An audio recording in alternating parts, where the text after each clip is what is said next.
Alors, je suis Stéphane Numénildo, je suis auteur de livres sur le cinéma et j'ai écrit auparavant sur Jess Franco, donc le célèbre cinéaste de cinéma bis espagnol, hein, génie absolu. J'ai écrit sur les vampires, hein, donc une histoire du cinéma des vampires, et puis plusieurs livres sur le cinéma japonais ou en rapport avec le Japon. Donc, le premier, c'était Fantôme du cinéma japonais, qui s'intéressait à la J-horror, donc tous ces films dans le sillage de Ring de Sadako. Le second, c'était un essai sur une figure sociale qui était l'adolescente japonaise. Donc lui, il s'appelle L'adolescente japonaise et c'est aux éditions du Murmure. Et le troisième, c'est Cérémonie au cœur de l'Empire des Sens, où je m'intéresse au film d'Oshima, mais surtout à la figure réelle d'Abe Sada, l'héroïne donc de l'Empire des Sens. Et puis donc le dernier, c'est Soleil Rouge, une histoire du cinéma rebelle japonais. Un livre qui est plus franchement historique, puisque ça s'intéresse au cinéma japonais des années 60 et 70, mais avec l'idée justement de la rébellion, comment ce cinéma a été un écho aussi des luttes politiques et sociales de ces années-là, voilà, qui se sont déroulées au Japon, comme elles se sont déroulées en France, en Italie, en Europe de l'Est également. Hein. Voilà comment il y a eu aussi, de la même façon qu'il y a eu des mouvements révolutionnaires ou de révoltes étudiantes et sociales au Japon, il y a eu aussi un cinéma qui en a pris conscience. C'est vrai que c'est assez paradoxal, hein, puisque si on met par exemple face à face la nouvelle vague française et la nouvelle vague japonaise, la nouvelle vague française était un mouvement justement pour aller contre les politiques des studios, voilà, qui ne laissaient pas leur place aux jeunes, qui faisaient que des films avec Jean Gabin, tournés dans des décors, etc., sans aucune prise, voilà, avec le réel, etc. Le cas de la nouvelle vague japonaise est un peu différent parce qu'elle découle de la nouvelle vague française, mais en fait, c'est une création de studios. Voilà, ce sont les studios japonais qui se sont dit, ah bah tiens, en France, on fait des films tournés vraiment pour pas grand-chose, en noir et blanc, sans stars, tournés par des cinéastes qui ont une trentaine d'années. Et ces films-là cassent la baraque, on les pris dans les festivals, deviennent des mythes. Hein, je pense aux 400 coups et à bout de souffle. Et donc les studios japonais se sont dit, bon, bah, nous, on peut faire la même chose même au niveau local, en fait. Hein. Donc on va appeler ça la nouvelle vague. Et donc ils appellent ça la nouvelle vague, en japonais, Nuberu Bagu, carrément. Et ils vont aller pêcher des cinéastes qui sont des assistants ou qui sont des jeunes qui sont recrutés par concours, hein, comme c'est le cas pour les maisons de production japonaises. Ils font un concours, il n'y a pas la FEMIS, etc. C'est un concours. Hein. Et par exemple, Oshima, il a fait un concours et il a été découvert grâce à ça. Donc on va prendre un peu ces jeunes pousses et leur dire, bon, maintenant, vous allez faire des films qui vont parler à la jeunesse. Hein, puisque finalement, ça n'existe pas vraiment. Il y a eu un mouvement dans les années 50 qui s'appelle Toyozoku, qui était un peu l'équivalent des films justement pré-nouvelle vague française. Je pense à Et Dieu créa la femme, Les Tricheurs, voilà, ces films un peu à la mode. Voilà. Mais c'est un mouvement qui s'est tari, puisque c'est des films un peu, comment dire, qui ont une forme d'insouciance, un peu frimeur. C'est des jeunes qui, je sais pas, qui découvrent le jazz, qui les plaisirs de la plage, même s'il y a des thèmes un peu sociaux, hein, parce qu'on y parle d'avortement, mais voilà, il y a quelque chose d'un peu existentialiste, on va dire, mais qui n'est pas franchement ancré dans la politique, en fait. Et c'est un moment où les jeunes deviennent extrêmement politisés, donc il faut leur offrir quelque chose qui est plus politique, qui est aussi plus vigoureux, plus mordant. Donc ça, c'est un peu le cahier des charges qu'avaient ces cinéastes. Donc c'est là où Oshima, il fait Contre cruelle la jeunesse, qui a un énorme succès, et qui rentre tout à fait dans cette catégorie. Et puis Imamura, avec le Cochon et Cuirassé, etc. Mais seulement à un moment, on dit un peu ça suffit, hein, la politique. Maintenant, on aimerait bien que vous fassiez des films, peut-être pour promouvoir des chanteurs à la mode, par exemple. Et donc là ça marche plus, Oshima il claque la porte, etc. Donc on voit comment, oui, en effet, ce sont des mouvements aussi qui sont un peu façonnés par les studios. Et puis il y a d'autres rebelles, en quelque sorte, qui sont les Yakuza, par exemple. Les Yakuza, on ne peut pas dire qu'ils ne sont pas rebelles, puisque c'est des gens qui n'aiment pas la société japonaise, qui regrettent le temps un peu, la splendeur des samouraïs, le code d'honneur, etc. Enfin, tout ça n'est qu'une façade, hein, pour camoufler leurs activités illicites. évidemment. Et donc les Yakuza, ils vont phagocyter les studios, surtout le Yamaguchi-gumi, qui est la grande famille qui règne sur une grande partie de toutes les familles de Yakuza japonaises, c'est la plus forte, qui va phagocyter une société qui s'appelle la Toei, et qui va donc produire des films à leur honneur. En gros, ce sont des films d'apologie du monde Yakuza, et qui sont des très beaux films en réalité, avec Ken Takakura, voilà, très beau, très bel homme japonais, tatoué avec un sabre, etc. Il laisse tomber son kimono, il a un splendide tatouage sur le dos, il massacre le clan adverse. Et ces films-là vont véhiculer une morale rétrograde, réactionnaire, qui donc est une sorte de rébellion malgré tout. Hein.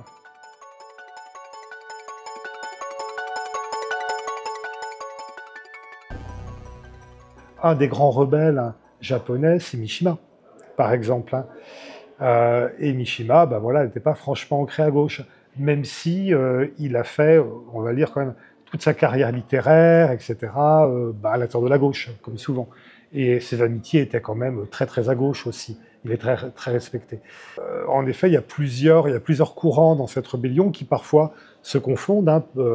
Je vois par exemple Masao Adachi, le scénariste de Koji Wakamatsu qui est l'image même du cinéaste d'extrême gauche, Masao Adachi aussi. Hein. Donc eux, c'est vraiment l'extrême gauche, voire la lutte armée. Et donc Masao Adachi me disait, je disais, mais c'était votre ennemi, Mishima. Il disait non, en aucun cas. Mishima était peut-être un adversaire, mais pas un ennemi. C'est-à-dire qu'on avait le même constat sur la société, mais on n'avait pas les mêmes moyens, on ne voulait pas arriver au même endroit. Mais en tout cas, on avait le même constat. Hein, on pensait la même chose à un moment. Donc voilà, c'est des périodes où les luttes peuvent parfois quand même aussi se croiser. Hein, même dans les films de Yakuza dont je parlais, il y a une telle distinction entre les bons et les mauvais Yakuza. Hein. Alors par exemple, le bon Yakuza est proche du peuple. Tellement proche du peuple qu'on a l'impression que parfois c'est le maire du village, quoi, le maire du quartier. Hein. Tandis que le mauvais Yakuza est un Yakuza corrompu par le capitalisme et l'Occident, etc. Ce qui fait que le bon Yakuza en vient incarner paradoxalement des valeurs de gauche, et tandis que ce que sont réellement les Yakuza, qui pratiquent l'extorsion, qui est la mainmise sur les petits commerces, finalement prennent le mauvais rôle dans les films. Donc voilà, rien n'est défini totalement, quoi.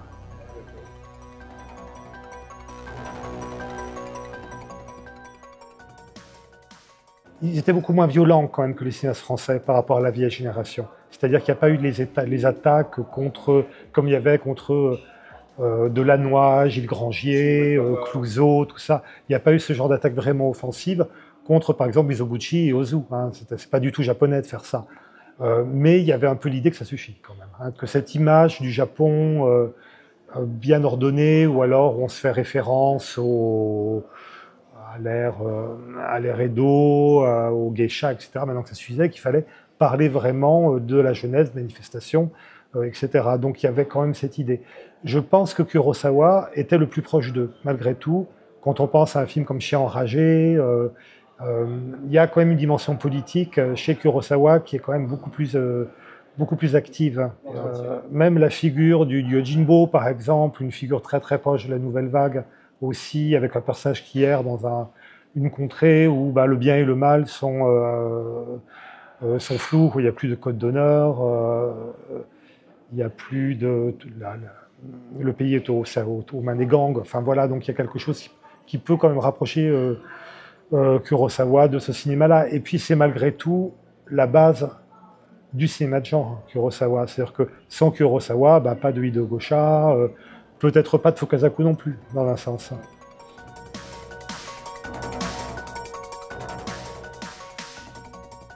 Pour Imamura, lui, il a une film documentaire qui est vraiment très ancrée, il n'a pas arrêté d'en faire, en quelque sorte. De la part d'Oshima, c'est un peu un pis-aller, parce que bon, comme il a claqué la porte des studios, il se retrouve un peu au chômage, il ne sait pas trop où aller, et je pense que il a fait assez peu de documentaires. Il a beaucoup travaillé pour la télévision. Son documentaire le plus célèbre, c'est un documentaire qu'il a tourné en Corée sur des enfants des rues, en quelque sorte. Et ce qui lui permet d'aborder la question coréenne, qui est quelque chose qui est très très important pour lui aussi, hein, parce que bon, ça aussi c'est quelque chose qui, de façon sous-jacente, jette un peu l'opprobre sur les cinéastes des années passées, c'est de leur dire, ben voilà, pendant qu'on vantait le style d'Ozu, les rapports familiaux d'Ozu, la peinture de la femme chez Ozu, ben, le Japon était un pays qui asservissait complètement à notre pays et qui tentait de la culturer. Donc, quelque part, ce cinéma-là est quand même entaché quoi, d'une faute. Hein. Mais en fait, Oshima a surtout fait passer le documentaire dans son cinéma. Hein, à un moment, quand quand il renaît, hein, dans les années en 66, avec le démon en plein jour, là, il va avoir une fibre documentaire beaucoup plus exacerbée à l'intérieur de la fiction. Il va se baser sur des faits divers. Il va tourner, je crois que Wakamatsu l'a beaucoup influencé aussi, hein. Il va vraiment partir caméra à l'épaule, voilà, pour aller fouiller à l'intérieur de l'image. Il fait des films avec ses 3000 plans, enfin voilà, donc il y a vraiment une mue d'Oshima qui en effet peut-être le rapproche aussi du documentaire.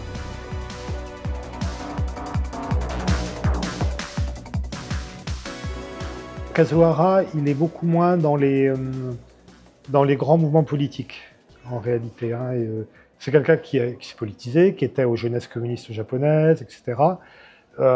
Mais il n'est pas allé filmer des manifestations, il n'est pas allé filmer la révolte des paysans de l'aéroport de Narita. Il est resté sur quelque chose de très intimiste. Hein, et en choisissant aussi des figures qui sont vraiment des figures rebelles, qui ne sont pas des étudiants, qui ne sont pas des militants politiques. Alors, par exemple, il fait 3 films qui sont un peu sa trilogie. Hein. Donc, Goodbye CP, qui est sur les paralysés. CP, ça veut dire paralysie cérébrale. Et donc, ce sont des gens qui sont handicapés, et qui ont le corps déformé, qui n'arrivent pas à marcher, etc. Et donc, il y a eu un mouvement de révolte de ces gens-là, d'affirmer leur place à l'intérieur de la société. Et ça, c'est quelque chose qui est très propre au Japon, où on a tendance à mettre de côté ce qu'on ne veut pas voir.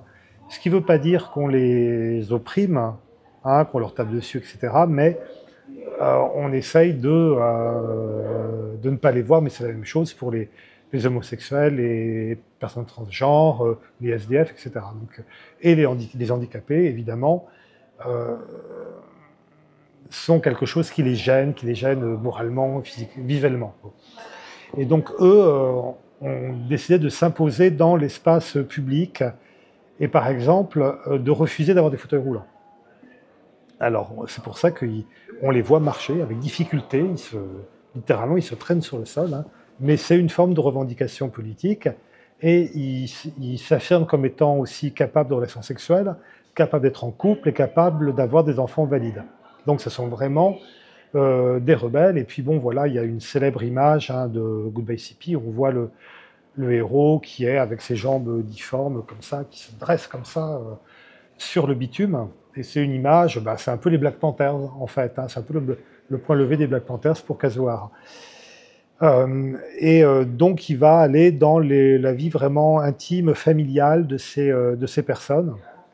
Donc il y a leurs revendications, leurs manifestations de rue, comme au Japon, quoi. Ils ont des micros, ils se mettent sur une caisse, quoi, et puis bon, ils vont dans des tréteaux, puis ils exposent un peu leur point de vue. Mais c'est surtout leur vie familiale qui intéresse beaucoup Kazuhara. Le style du film, la caméra est toujours de Kangwa, enfin comme ça. C'est comme si même Kazuhara refusait d'adopter une norme cinématographique pour ces gens qui refusent la norme, qui ne sont pas dans la norme.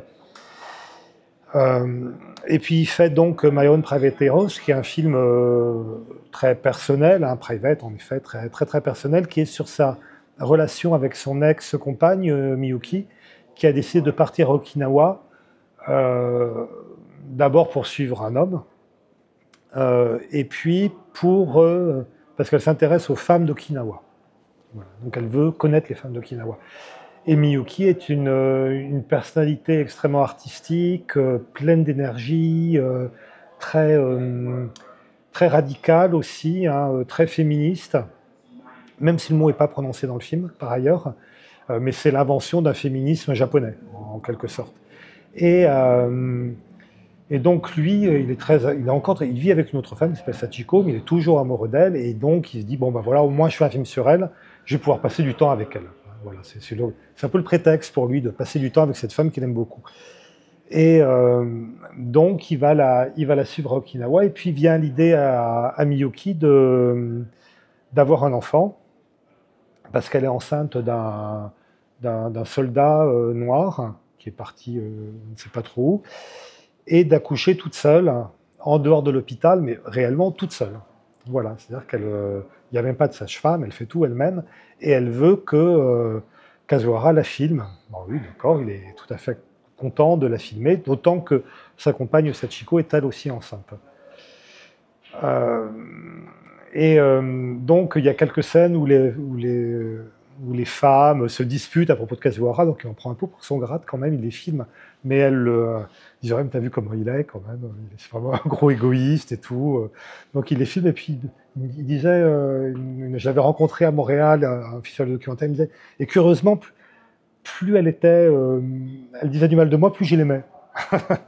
Donc il a vraiment un caractère assez fantasque et très drôle en fait. Et donc, il y a aussi la localisation de Okinawa qui est très importante, puisque c'est un point chaud, à ce moment-là, pour la pensée militante, puisque Okinawa, c'est une ville qui a été, une île qui a été annexée par le Japon, qui ne faisait pas partie du Japon, en fait, hein, qui a été annexée, je pense, en 1879, si je ne me trompe pas, qui est devenue japonaise à ce moment-là, et qui a été désannexée, en quelque sorte, en 1945, lors de la défaite, pour devenir tout simplement une base américaine, hein, avec beaucoup de casernes. Donc il y a une implantation très forte des Américains.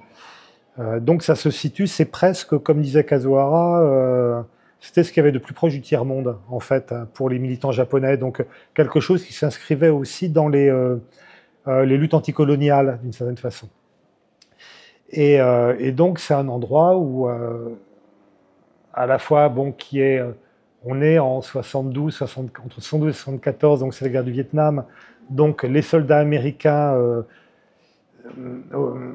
les Japonais sont absolument furieux qu'une île américaine serve de base aux Américains. Enfin bon, voilà, donc ça rejoint le sentiment anti-américaniste d'un Japon qui serait un pays toujours sous tutelle, qui n'arriverait jamais à se dégager de l'influence militaire ou économique des Américains, puisque bon, bah, si le gouvernement conteste cet état de fait, qu'Okinawa soit une base, et ben, les Américains peuvent faire des pressions économiques aussi.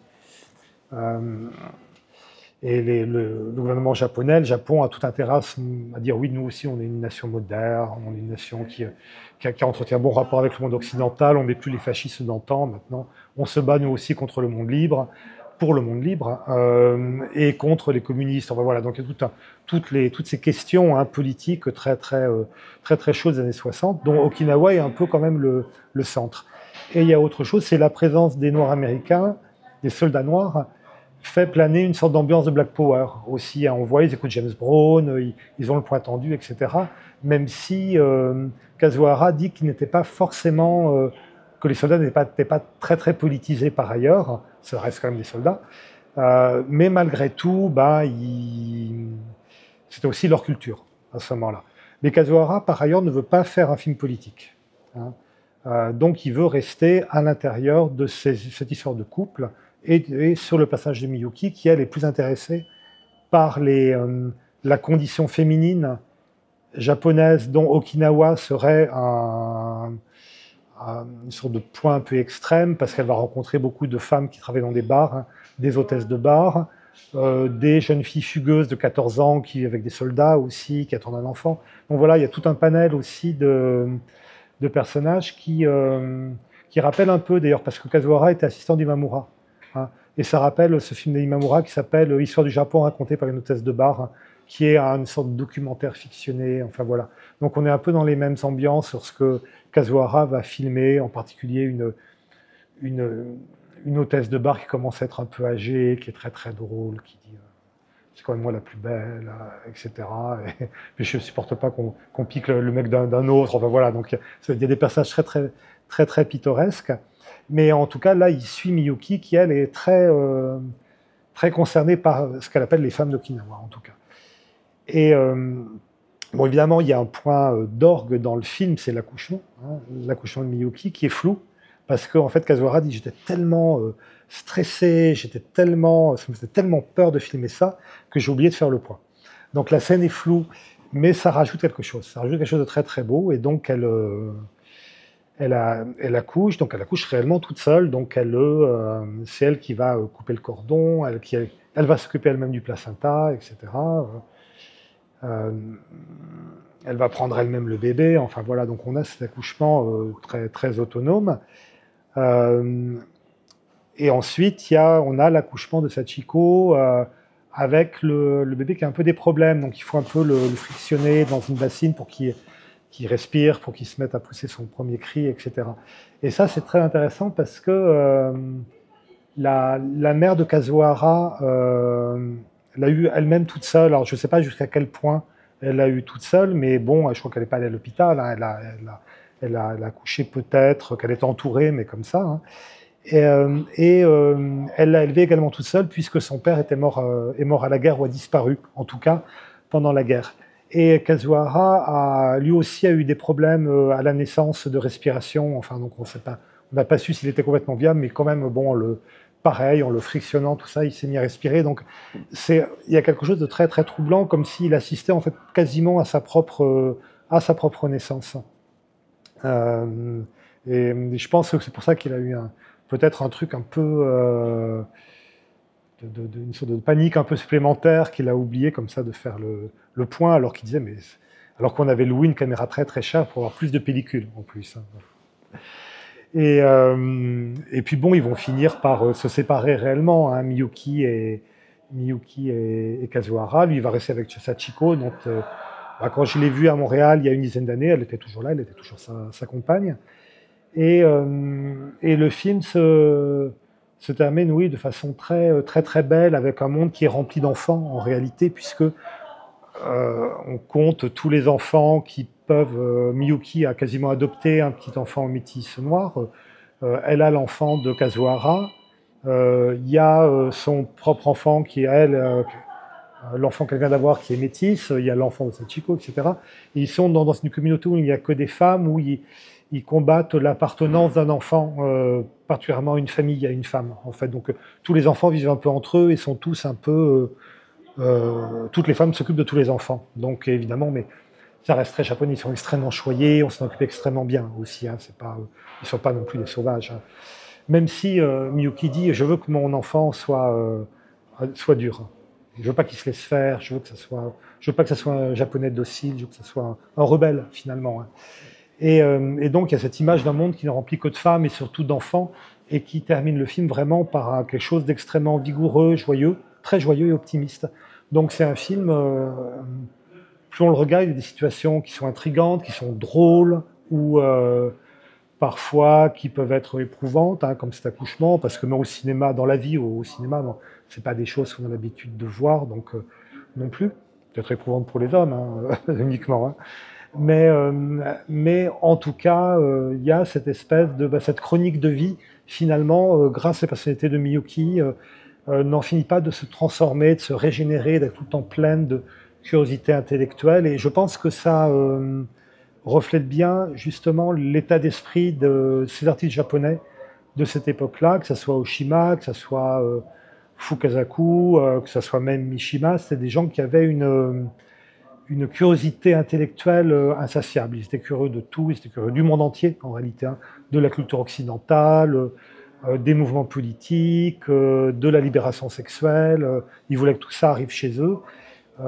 Et ils ont voilà, cette espèce d'énergie, de connaissance qui est vraiment irrésistible.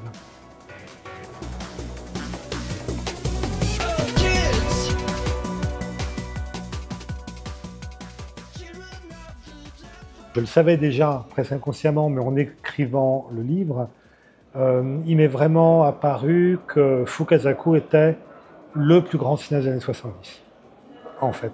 Euh, Peut-être que dans les années 60, c'est Wakamatsu et Suzuki, mais dans les années, et Oshima bien sûr, évidemment, mais dans les années 70, Fukasaku, c'est celui qui va déjà attaquer la société le plus frontalement avec sa série principale qui sont les combats sans code d'honneur, qui est l'histoire du Japon racontée par les Yakuza, hein, à travers des clans Yakuza d'Hiroshima, de la région d'Hiroshima. Il va montrer comment la société s'est transformée, est sortie des ruines de la guerre, comment elle s'est industrialisée et hyper capitalisée, un capitalisme sauvage hein, et sans foi ni loi. Il raconte ça vu du monde du crime, hein, comment les Yakuza sont au départ des mecs qui reviennent de la guerre en haillons, complètement traumatisés. Ce sont des gens qui n'avaient peut-être tué personne avant d'aller à la guerre, hein, et qui reviennent et qui ont du sang sur les mains, qui ont le cerveau complètement en vrac, qui arrivent dans Hiroshima où il y a eu la bombe atomique. Enfin, voilà, c'est un chaos complet. Comment ils vont se partager ces terrains vagues avec des petits clans qui sont eux-mêmes dirigés par des chefs qui les utilisent, qui les envoient au casse-pipe, comme les généraux les envoyaient au casse-pipe. Et comment tout ça va peu à peu se mêler à la vie industrielle, comment ils vont devenir des hommes d'affaires et trahir leur classe sociale, surtout. Et tout ça vu à travers surtout un personnage qui est interprété par Bunta Sugawara, qui est vraiment aussi le grand acteur de cette époque, hein, parce qu'on peut dire que s'il y a eu Toshiro Mifune dans les années 50, s'il y a eu des gens comme Ken Takakura dans les années 60, avec quelque chose d'un peu idéalisé aussi hein, sur la figure du Yakuza, les années 70, ça appartient vraiment à Bunta Sugawara, qui est complètement survolté, qui a l'air drogué ou terrifié même par sa propre violence. Et donc voilà, donc ce Yakuza qui est quelqu'un qui, enfin le personnage interprété par Sugawara, qui est quelqu'un qui est toujours en lutte contre la vilainie de ses chefs, mais qui se fait toujours embobiner, rattraper, et qui assiste quasiment impuissant, qui voit ce qu'on appelle les chimpiras, qui sont les chimpiras, qui sont les petites mains, en fait, hein, des jeunes voyous, qui n'ont même pas connu la guerre, hein, qu'on engage pour aller flinguer le boss du clan d'en face, et passer 8 ans de prison si c'est pas se faire pendre, hein, avoir la peine capitale, et ben il les voit être envoyés au casse-pipe, et puis à la fin il dit mais ce garçon je sais même pas son visage, je sais même pas comment il s'appelait en fait, donc c'est vraiment de la chair à canon. Et je pense que oui, il y a le grand cinéma politique des années 60, il est poursuivi vraiment avec beaucoup de virulence par Fukasaku, qui, à côté de ça, fait aussi des films comme Sous les drapeaux, l'enfer, où qui finance lui-même, hein, qui n'est pas financé par un studio, où il va parler aussi, c'est le même sujet en fait qu'a fait de Kazuhara, qui s'appelle L'armée de l'empereur continue d'avancer, où on a ce personnage complètement enragé, qui a connu la guerre du Pacifique, qui va trouver les généraux, les vieux généraux, dont certains seront à l'agonie parce qu'ils ont un cancer. Il va les voir sur leur lit d'hôpital. Vas-y, raconte ce que tu as fait pendant la guerre, raconte que tu as bouffé d'autres soldats, les sans-grades, quoi, etc. Donc, ça aussi, film inoubliable de Kazuhara. Mais voilà, donc c'est à peu près le même sujet. Hein, le film de Wakamatsu dévoilait qu'il y a eu ces cas de cannibalisme, qu'il y a eu une oppression, une domination sociale à l'intérieur de l'armée, aussi extrêmement forte. Donc oui, je pense que s'il y avait un corpus, c'est vraiment tout ce qui est le cinéma de Fukasaku, on peut voir aussi les films des années 60, hein, par exemple Gangster en plein jour, qui est des films à l'américaine, des sortes de films Don Siegel, Samuel Fuller, mais à la japonaise. Voilà, jusqu'au Combat sans code d'honneur, et puis les nouveaux Combats sans code d'honneur, et puis des films comme Le Cimetière de la morale, qui est un film incroyable sur un personnage de Yakuza complètement fou, sanguinaire, mais qui acquiert un statut presque mythique, hein, de paria, de quelqu'un qu'on ne peut même pas tuer. Il, est, il, a, il incorpore tellement le mal des Yakuza que même les autres clans ne peuvent pas y toucher, quoi. Voilà, ou alors Tombe de Garnenia, fleur de Yakuza, sur l'amitié entre un flic et un Yakuza, avec la ligne qui est franchie par l'un et l'autre. Voilà, donc c'est vraiment, je trouve, un corpus immense qui mérite encore d'être toujours redécouvert, hein.